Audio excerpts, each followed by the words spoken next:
Okay, तो काफ़ी दिनों बाद से फिर आज हम स्टार्ट करते हैं अपनी लेक्चर। और काफ़ी दिन क्या, काफ़ी साल हो गए।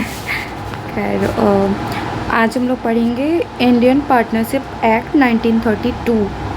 ओके, अभी हम लोग बस सेक्शन 1 to 3 तक बात करेंगे कि हाँ इसका इंट्रो क्या है, डेफिनेशंस क्या है, पहले ये समझ लेंगे इसके बेसिक्स। फिर उसके बाद इसके समझेंगे क्या है पार्टनरशिप, फॉर्म क्या है, ये सारी चीज़ें हम आगे पढ़ेंगे।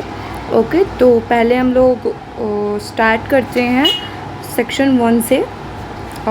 ठीक है, तो अगर आपके पास बेयर एक्ट नहीं है तो आप ऑनलाइन फ़ोन में डाउनलोड कर सकते हैं बेयर एक्ट, और उसके बाद आप देख सकते हो, क्योंकि बिना बेयर एक्ट के तो पढ़ना बहुत मुश्किल है, तो बेयर एक्ट तो होना चाहिए। सबसे पहले हम लोग क्या करेंगे, 1 मिनट।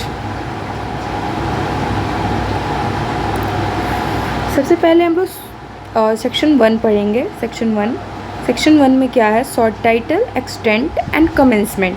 ठीक है, तो सबसे पहले क्या है, दिस एक्ट में be called the Indian partnership act. इस एक्ट को क्या कहेंगे, इंडियन पार्टनरशिप एक्ट 1932। फिर उसके बाद है कि it extend to the whole of India. 2019 के पहले जो पार्टनरशिप एक्ट था वो जम्मू एंड कश्मीर में एप्लीकेबल नहीं था, लेकिन आफ्टर 2019 ये होल ऑफ द इंडिया में एप्लीकेबल है। आफ्टर 2019 होल ऑफ इंडिया में एप्लीकेबल है। ओके, चलिए ठीक है। उसके बाद हम लोग क्या करते हैं, थर्ड क्लॉज इसका पढ़ेंगे। It shall come into force on the first day of October 1932। जो इंडियन पार्टनरशिप एक्ट है वो फोर्स में कब से आया है, तो ये फोर्स में आया है फर्स्ट डे ऑफ अक्टूबर 1932 में। ओके, बट यहाँ एक एक्सेप्शन भी है। जो सेक्शन 69 है इसको ऐड किया गया है। ये मतलब कि फोर्स में कब से आया है, तो first day of October 1933, 1 year after 1 year. Okay, तो हम लोग को ये ध्यान रखना है।